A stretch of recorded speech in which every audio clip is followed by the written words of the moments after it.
The good thing about these take-note debates is that every now and again they expose the ideological roots of both sides of this chamber. And we had a litany of accusations about how we are the creatures of the union movement. Yes, no denial whatsoever.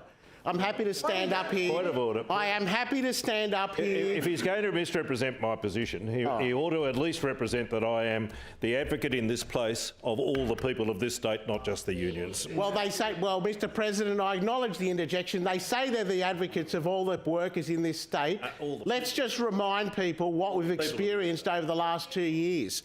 The wage cap that your government introduced, the wage cap that your government introduced was 0.3% during a pandemic where people were risking their lives on the front line and going out and keeping this state moving.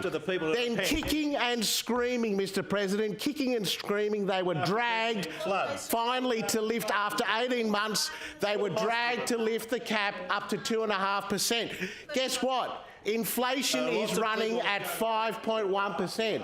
So, Mr. President, what they are engaged in, is cutting the real wage of the working. So come on, tell us a policy. New South Wales. Policy.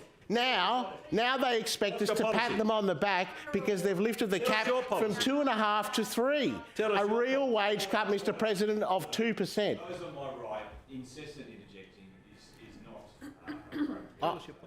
Mr. Speaker, I encourage them to keep interjecting because it shows the weakness of their argument. A 2% real wage cut, and they come in here and they say the unions have got no right to strike. Is it your proposition? That you rip up the IRC Act and the Fair Work Act so that people can't lawfully strike? Is that your policy? Is that your proposition?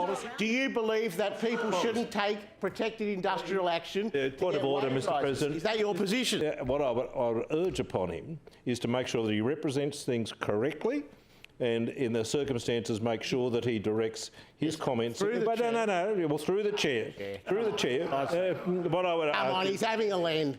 Through you, Mr. Chair, I want to congratulate the Honourable Chris Rath for showing the true colours of that side, who are anti-worker and anti-pay rise and want to cut the real wage of working people. Point of order. They want to cut the real wage of working people. They are anti-union and we are pro-worker, the member's time has pro-union. expired.